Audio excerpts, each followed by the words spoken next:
بسم اللہ الرحمن الرحیم۔ پیارے بچوں السلام علیکم، کیسے ہیں آپ سب؟ یقیناً ٹھیک ہوں گے اور تندرست ہوں گے۔ میں ہوں آپ کی معلمہ مس اقصیٰ زاہد اکبر اور ہم پڑھ رہے ہیں اپنی اردو جماعت دوم۔ پیارے بچوں، جیسا کہ آپ جانتے ہیں ہم نے اپنی اردو کا دوسرا سبق حق کا پیمبر جو کہ ایک نعت ہے اس کو پڑھنا شروع کر رکھا ہے اور آج ہم اس کو 5ویں حصے میں انشاءاللہ مکمل کریں گے۔ ویسے تو یہ آپ کی کتاب کا دوسرا سبق ہے، ہم نے چونکہ اس کو مختلف حصوں میں تقسیم کر کے اس کی تدریس سٹارٹ کی ہوئی شروع کی ہوئی ہے، تو اس لیے ہم اس کو 5ویں حصے میں پڑھیں گے۔ آج کے سبق کی تکمیل کے بعد انشاءاللہ آپ اس قابل ہو جائیں گے کہ کہانی یا واقعہ پڑھ کر مختصر سوالات کے جوابات لکھ سکیں، یعنی آج کے سبق کی تکمیل کے بعد آپ کے لکھنے کی صلاحیت میں اضافہ ہوگا اور پہیلیاں، لطیفے اور اشعار سنا سکیں۔ اب یہ پہیلیاں، لطیفے اور اشعار آپ مختلف میگزینز میں سے، رسالوں میں سے اور دوسری کتابوں میں سے بھی پڑھ سکتے ہیں، یاد کر سکتے ہیں، ذہن نشین کر سکتے ہیں اور اپنی جماعت میں اپنے دوستوں کو سنا سکتے ہیں۔ اور اس سبق کی تکمیل کے بعد آپ سادہ نظم پارے اور نثر پارے میں امتیاز یعنی فرق کر کے اور سمجھ کر درست تلفظ کے ساتھ پڑھ سکیں گے۔ آپ انشاءاللہ آپ کو اس فرق کا پتہ چلے گا کہ شعر کو، نظم کو کس انداز میں ادا کیا جاتا ہے، پڑھا جاتا ہے اور نثر پارے کو کیسے پڑھتے ہیں۔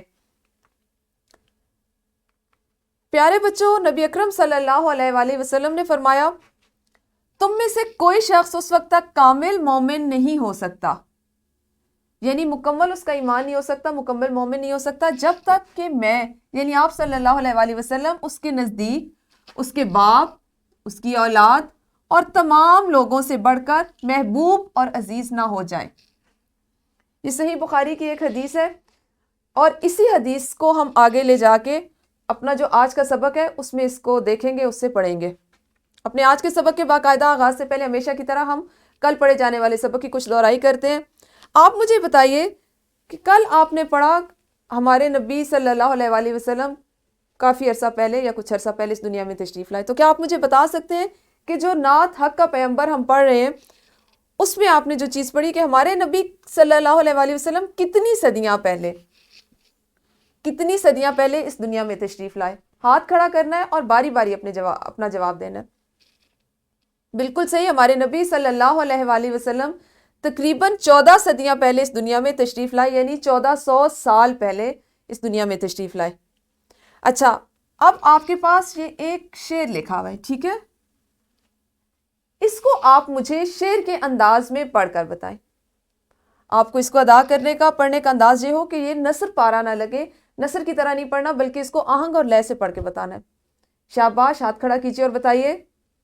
زبردست جی، تو اب آپ نے کیا کرنا ہے کہ میری ویڈیو کو یہیں پہ روکنا ہے۔ اساتذہ کرام، آپ اس طرح کی اور سرگرمیاں بنائیں اور سوالات پوچھیں بچوں سے اور آج کے سبق کی طرف ان کو لے کے آئیں۔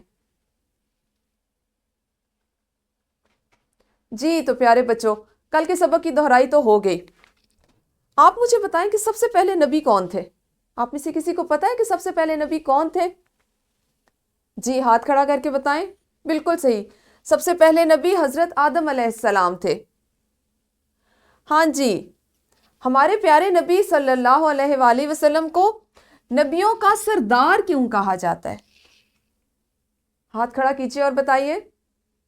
بالکل، آپ نے صحیح بتایا، ہمارے پیارے نبی صلی اللہ علیہ وآلہ وسلم کو نبیوں کا سردار اس لیے کہا جاتا ہے کہ آپ صلی اللہ علیہ وآلہ وسلم اللہ تعالیٰ کے سب سے محبوب نبی تھے، سب سے قریبی نبی تھے، سب سے زیادہ پیارے نبی تھے۔ اور آپ صلی اللہ علیہ وسلم کو تمام نبیوں کا سردار اس لیے کہا جاتا ہے کہ آپ صلی اللہ علیہ وسلم پہ اللہ تعالیٰ نے اپنا آخری دین، اپنا پیارا دین مکمل کر دیا۔ جی، آپ نے کل اس مصرے کو پڑھا، یاد ہے نا کچھ آپ کو؟ بالکل صحیح، پیار سے اس نے سب کو بلایا، پیار سے اس نے سب کو بلایا۔ اس کا اگلا مصرع کیا ہے؟ ہاں جی، حکم اللہ کا سب کو سنایا۔ بالکل صحیح، آپ کو کل والا سبق بہت اچھے سے یاد ہے اور اسی سے ہم اسی نعت کے ذریعے، مطلب انہی اشعار سے ہم اگلے بند کی طرف بڑھیں گے۔ آج ہم نے جو پڑھنا ہے وہ تھا محمد صلی اللہ علیہ وآلہ وسلم حق کا پیمبر، وہ تھا محمد حق کا پیمبر، نبیوں میں وہ سب سے بڑھ کر، دونوں جہاں کو فخر ہے اس پر۔ وہ تھا محمد حق کا پیمبر، نبیوں میں وہ سب سے بڑھ کر، دونوں جہاں کو فخر ہے اس پر، اس پہ اتارا حق نے قرآن، اس پہ اتارا حق نے قرآن، اس کا کلمہ میرا ایمان، میری ہر شے اس پر قرباں۔ تو پیارے بچوں، یہ تو ہماری نعت کے وہ بند تھے جن کی آج ہم نے پڑھائی مکمل کی، ان کو ہم نے بلند خوانی کی۔ اس میں جو شامل کچھ نئے الفاظ ہیں، میں آپ کو ساتھ کے ساتھ ان کے معنی بھی بتاتی جاتی ہوں تاکہ آپ کو اس کی تفہیم میں، اس کو سمجھنے میں آسانی ہو۔ پیغمبر، پیغمبر کا کیا مطلب ہوتا ہے؟ پیغام دینے والا، پیغام سنانے والا، لانے والا، پیغام پہنچانے والا، اس کو کیا کہیں گے آپ؟ پیغمبر۔ نبیوں، نبی کی جمع نبیوں میں وہ سب سے بڑھ کر، دونوں جہاں، دونوں جہاں سے مراد کیا ہے پیارے بچوں؟ دونوں جہاں سے مراد زمین و آسمان،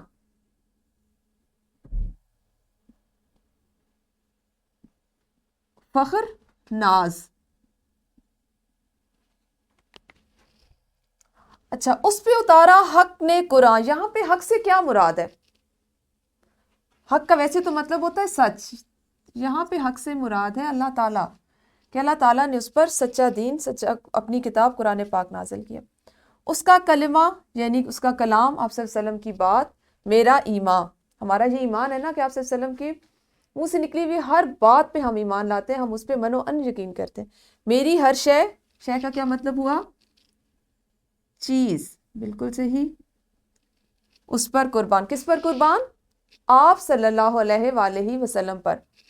جی، تو پیارے بچوں، اس نعت میں جو آپ نے دیکھا کہ قیوم نظر نے لکھی ہے، اس میں شاعر کہتے ہیں کہ وہ آپ صلی اللہ علیہ وآلہ وسلم سچ کا، حق کا پیغام پہنچانے والے تھے، اور حق کا پیغام آپ صلی اللہ علیہ وسلم تک کس نے پہنچایا؟ کس کا پیغام تھا؟ اللہ کا پیغام تھا، اللہ کا حکم تھا، اللہ کی کہی ہوئی بات تھی، جس کو اللہ تعالیٰ نے فرشتوں کے ذریعے آپ صلی اللہ علیہ وسلم تک پہنچایا، اور آپ صلی اللہ علیہ وآلہ وسلم نے اس کو دنیا تک پہنچایا۔ کل آپ نے پڑھا کہ پیار سے آپ نے اللہ تعالیٰ کا پیغام جو ہے، اسلام جو ہے، اس کی تبلیغ شروع کی، لوگوں تک پہنچایا۔ آپ صلی اللہ علیہ وآلہ وسلم تمام انبیاء میں، تمام نبیوں میں آپ کی شان سب سے زیادہ ہے، سب سے بڑھ کر ہے، کیونکہ آپ پہ اللہ تعالیٰ نے اپنا آخری دین مکمل کیا، آپ اللہ کے سب سے پسندیدہ نبی ہیں، اور آپ صلی اللہ علیہ وآلہ وسلم کے بعد قیامت تک کوئی نبی اور رسول نہیں آئیں گے۔ دونوں جہاں کو فخر ہے اس پر، زمین اور آسمان اس میں جو ہیں، ان میں بسنے والی تمام مخلوقات، ان سب کو آپ صلی اللہ علیہ وآلہ وسلم پر فخر ہے، ناز ہے، کیونکہ آپ صلی اللہ علیہ وسلم ہی اللہ تعالیٰ کے وہ آخری سچے نبی ہیں کہ جو اللہ کا پیغام لائے، اور جس میں اب قیامت تک کوئی تبدیلی نہیں ہوگی۔ اللہ تعالیٰ نے آپ پر اپنی کتاب، آخری کتاب قرآن پاک نازل کی، اور قرآن پاک میں صرف مسلمانوں کے لیے نہیں بلکہ تمام انسانوں کے لیے ہدایت رکھ دی گئی، تمام انسانوں کی زندگی گزارنے کے، ان کے ہر طرح کے معاملات کے لیے اس میں حل رکھ دیے گئے، اس میں اس کے لیے تعلیم رکھ دی گئی، اس کو بتایا گیا ہم نے اگر اپنی زندگی کا ہمیں کوئی بھی مشکل درپیش ہو، کوئی بھی پریشانی ہو، تو ہمیں اس کا حل کہاں سے ملتا ہے؟ قرآن پاک سے، اور قرآن پاک اللہ تعالیٰ کی کتاب ہے، اللہ کا کلام ہے، جو نبی اکرم صلی اللہ علیہ وآلہ وسلم کے ذریعے ہم تک، انسانوں تک پہنچایا گیا۔ آپ صلی اللہ علیہ وآلہ وسلم کے کلام پر، آپ صلی اللہ علیہ وسلم کی ہر بات پر ایمان لانا، آپ کی بات کو اسی طرح سے جیسے آپ کے منہ سے وہ الفاظ ادا ہوئے ان کو ماننا ہی ہمارا ایمان ہے، بحیثیت مسلمان یہ ہمارا ایمان ہے۔ میں نے آپ کو شروع میں جو حدیث بتائی، سنائی، اس میں یہی تھا کہ ہمارا ایمان اس وقت تک مکمل ہی نہیں ہو سکتا۔ نبی اکرم صلی اللہ علیہ وسلم خود فرماتے ہیں کہ ایمان اس وقت تک مکمل نہیں ہوگا کہ جس وقت تک ہمیں اپنی ہر چیز سے، اپنی دنیا کی ہر چیز، اب آپ کو مختلف چیزیں ہمیں پسند ہوتی ہیں، ہمارے قریب ہوتی ہیں، لیکن ہمیں سب سے زیادہ عزیز کیا ہوتے ہیں؟ ہمارا مال، ہماری اولاد اور ہمارے والدین، ہمیں سب سے زیادہ ان سے پیار ہوتا ہے، محبت ہوتی ہے، لیکن ہمارا ایمان کیا تقاضا کرتا ہے کہ ہمیں آپ صلی اللہ علیہ وآلہ وسلم سے جب ان تمام رشتوں سے اور اپنی دنیاوی مال و دولت سے بڑھ کر پیار نہیں ہوگا، بڑھ کر آپ صلی اللہ علیہ وسلم سے ہمارا لگاؤ نہیں ہوگا، محبت نہیں ہوگی، اس وقت تک ہمارا ایمان ہی مکمل نہیں ہوگا۔ ہمارے ایمان کی تکمیل کے لیے ضروری ہے کہ ہم سب سے زیادہ آپ صلی اللہ علیہ وسلم سے پیار کریں، آپ صلی اللہ علیہ وسلم سے اپنی عقیدت اور محبت ظاہر کریں، اور میری ہر شے اس پر قربان، یعنی شاعر کہتے ہیں کہ میرے پاس دنیا میں جو بھی چیز ہے، مجھے جو بھی اللہ تعالیٰ نے عطا کی ہے، خواہ وہ مال و دولت ہے، خواہ وہ والدین ہیں یا اور نعمتیں ہیں، وہ تمام کی تمام آپ صلی اللہ علیہ وآلہ وسلم کی محبت کے سامنے کچھ بھی نہیں، ان کی کوئی حیثیت نہیں، ان کی کوئی وقت نہیں ہے۔ وہ تمام بھی میں آپ صلی اللہ علیہ وسلم پہ قربان کر دوں تو بھی میرا ایمان اس طرح سے مجھے نہیں مکمل دکھائی دیتا، کہ میں یہ چاہتا ہوں کہ میرے پاس کچھ بھی ہو، میری جان جو سب سے مجھے عزیز ہے، قیمتی ہے، وہ بھی میں آپ صلی اللہ علیہ وسلم پر قربان کر دوں۔ تو پیارے بچوں، ویڈیو کو یہیں پہ روکیے۔ اساتذہ کرام، آپ بچوں سے فردن فردن ایک ایک بند کی مثالی بلند خوانی کروائیے اور آہنگ اور لے کا خاص خیال رکھیے۔ جی، تو بلند خوانی یقیناً آپ نے کر لی ہوگی اور آپ نے نعت کو مکمل طور پر سمجھ بھی لیا ہوگا۔ اب ہم اپنی ایک سرگرمی سر انجام دیتے ہیں۔ سرگرمی ہماری یہ ہے کہ مذکورہ نعت، یعنی جو نعت ہم نے پڑھی ہے، اس میں سے آپ نے اپنی پسند کا کوئی ایک بند سنانا ہے، ٹھیک ہے؟ جو نعت آپ نے پڑھی جس کے 4 بند تھے، اس میں سے کوئی ایک بند آپ نے جو آپ کو سب سے اچھا لگا۔ ویسے تو اس نعت کا ہر بند دوسرے سے جڑا ہوا ہے اور بہت خوبصورت ہے، لیکن آپ نے کوئی ایک بند جو آپ کو زیادہ اچھی لے میں، آہنگ میں آتا ہو، جو آپ کو بہت اچھا لگا ہو، وہ آپ نے اپنی جماعت میں سنانا ہے۔ اور دوسرے آپ نے سرگرمی کیا کرنی ہے کہ آپ نے اپنی پسند، یہاں تو ہم نے ذکر کیا اس نعت کا جو ہم نے کتاب میں پڑھی ہے، حق کا پیغمبر۔ اب آپ نے کیا کرنا ہے کہ آپ خود جو نعتیں سنتے ہیں، خواہ وہ کمپیوٹر سے سنتے ہیں، ٹیلی ویژن سے سنتے ہیں، موبائل فون سے سنتے ہیں، آپ کے گھر میں آپ کے ابو امی بڑے بھائی بہن کوئی پڑھتا ہے، یا آپ کے اسکول میں آپ نے سن رکھی ہو جو آپ کو بہت اچھی لگتی ہو، تو اس نعت کو، اس کا کوئی ایک شعر لے اور آہنگ سے آپ نے ابھی جماعت میں سنانا ہے۔ تو شاباش، ان سرگرمیوں کو کرنے کے لیے میری ویڈیو کو یہیں پہ روکیے اور یہ سرگرمیاں اپنی جماعت میں سر انجام دیجیے۔ جی، تو سب نے یقیناً کر لیا ہوگا، آپ نے اس نعت کا بھی ایک ایک بند سنایا ہوگا اور اپنی پسندیدہ نعت کا بھی کوئی ایک ایک شعر ضرور سنایا ہوگا۔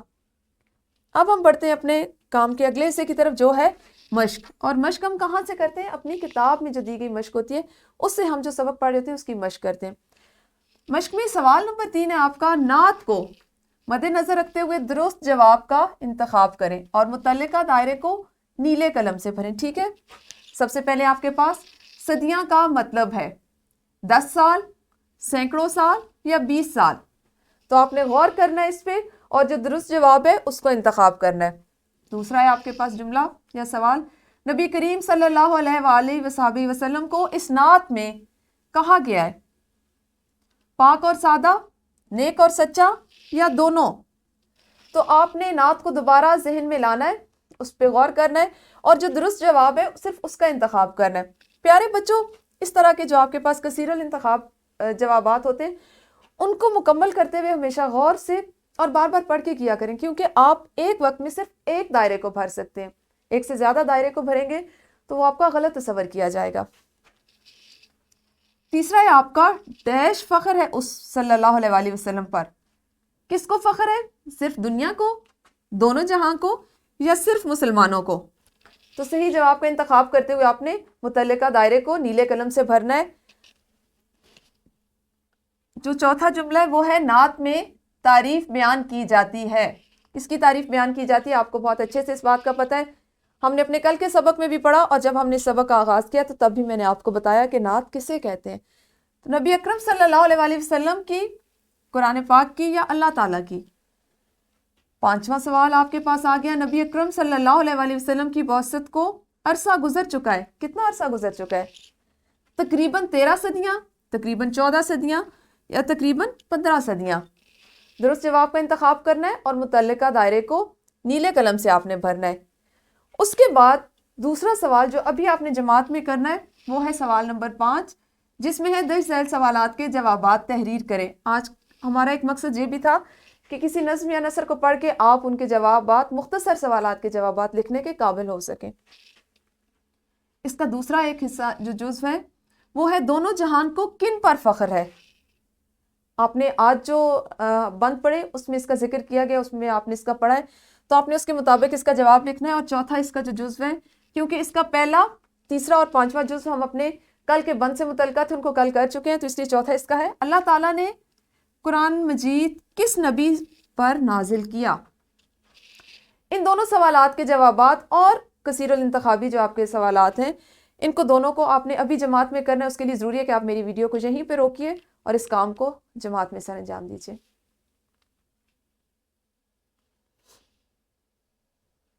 جی تو آپ نے اپنا یہ کام یقیناً مکمل کر لیا ہوگا. ہم بڑھتے ہیں اپنے اگلے کام کی طرف اور وہ ہے ہمیشہ کی طرح متعلقہ سبق سے گھر کا کام، کہ گھر میں آپ نے جا کے جو سبق پڑھا اس کی مشق کس طرح سے کرنی ہے. اس کے لیے آپ کا سوال نمبر 10 ہے کتاب میں شعر مکمل کریں. کیونکہ ہماری نعت آج مکمل ہو گئی ہے، ہم نے اس کی مکمل پڑھائی کر لی ہے، اس کو سمجھ لیا ہے، اس کے الفاظ معنی سیکھ لیے ہیں، اس کے زبان شناسی کے اصول سیکھ لیے ہیں. تو 10واں اس کا سوال آپ نے کرنا ہے جس میں آپ نے شعر مکمل کرنے ہیں. کہ ایک مصرع دیا ہوا ہے اور اگلا مصرع آپ نے خود لکھنا ہے. 14 صدیاں گزری آیا، یہاں پہ اگلا مصرع لکھیں گے. وہ تھا محمد صلی اللہ علیہ وآلہ وسلم حق کا پیغمبر، اس کا اگلا مصرع. اور اس پر اتارا حق نے قرآن، اور یہاں پر اس کا اگلا مصرع. اس کے بعد آپ نے ایک ورک شیٹ بھی کرنی ہے. ورک شیٹ کا پرنٹ آپ کے اساتذہ معلمہ آپ کی جو ہے وہ بھی آپ کو دے دیں گی.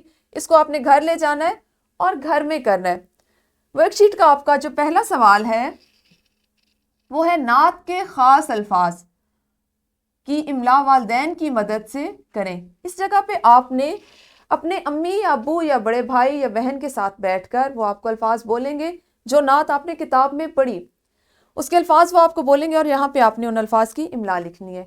اور دوسرا سوال ہے آپ کے پاس کہ آپ نے اپنی پسندیدہ نعت کا کوئی ایک شعر، جیسے ابھی آپ نے جو جماعت میں سنایا آپ وہ شعر بھی لکھ سکتے ہیں. اگر کوئی اور شعر آپ کو یاد ہے، کوئی ایسی نعت جو آپ کو بہت پسند ہو، تو اس کا ایک شعر آپ نے یہاں پہ لکھنا ہے. اور اسی طرح ایک اور آپ نے جو سرگرمی کرنی ہے وہ ہے کہ کسی اخبار، رسالے یا پرانی کتاب سے گنبد خضرا کی تصویر تراش کر دی گئی جگہ پر چسپاں کرنی ہے. آپ کی ورک شیٹ میں نیچے جگہ دی گئی ہے، وہاں پہ اس کو چسپاں کرنا ہے. اگر اس کا پرنٹ سیاہ رنگ میں ہے، مطلب سفید صرف آؤٹ لائن ہے، تو آپ نے اس میں رنگ بھی بھرنے ہیں. تو یہ تو تھا آپ کا آج کا سبق جو نعت حق کا پیغمبر پہ مشتمل تھا، اس کو ہم نے مکمل کیا. کل انشاءاللہ ہم اس کے مشق کے جو سوالات رہتے ہیں وہ اور اس کا عملی منصوبہ کریں گے. اساتذہ کرام، آپ کی سہولت اور آسانی کے لیے ہمیشہ کی طرح ڈسکرپشن باکس میں لیسن پلان بھی موجود ہے، پی پی ٹیز بھی موجود ہیں اور ورک شیٹ بھی ہے. آپ اپنی سہولت کے مطابق ان کو ڈاؤن لوڈ کر کے استعمال کر سکتے ہیں. شکریہ.